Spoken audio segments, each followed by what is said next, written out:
Hi there, my name is Anthony Lehman, or some people know me as Lehmo.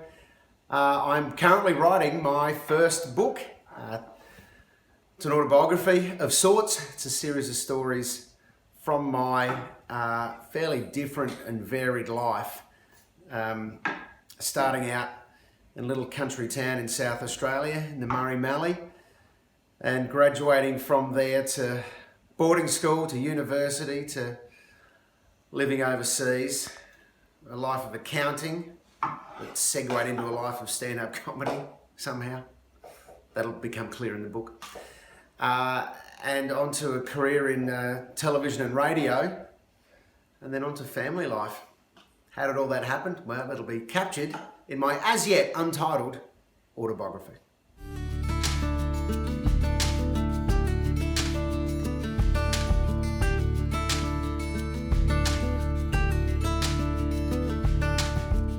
Pibinga.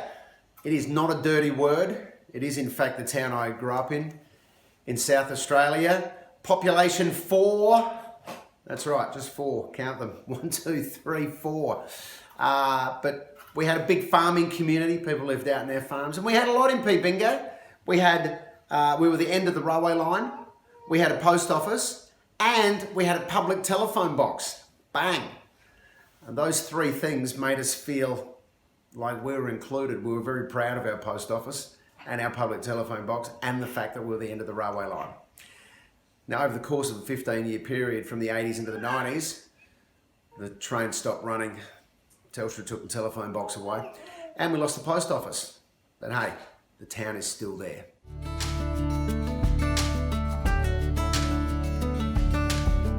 As I stepped off stage at Bolt's Cafe on the 1st of December 1993 to the roar of a crowd after my first ever stand-up comedy gig, I thought to myself, this is what I want to do. This is my future. This is the first day of the rest of my life.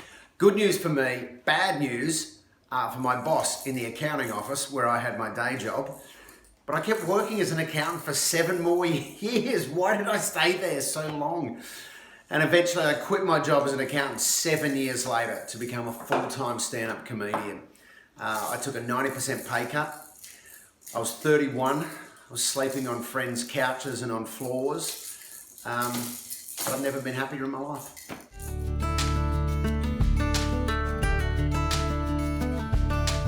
I've seen missiles fly through the sky like fireworks in Egypt. I've had rocks thrown at me by locals in East Timor. I've been shot at in Iraq, and in Afghanistan, I've driven through Kabul under armed guard. And I'm not even in the military. I'm a comedian telling jokes. Why do these things happen to me?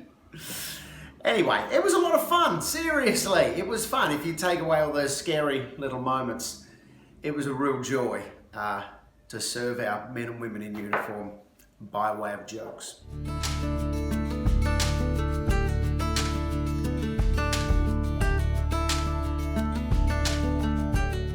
A lot of people ask me about boarding school expecting a really negative answer, but I absolutely loved boarding school. They were 3 of the best years of my life.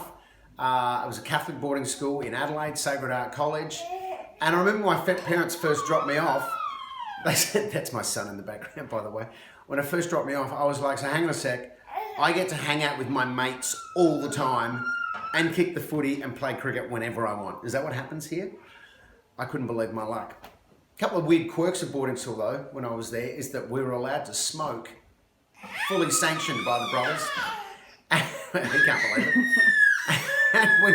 And we were allowed to drink. We were allowed to smoke and drink at boarding school. How did that happen? That was the 1980s.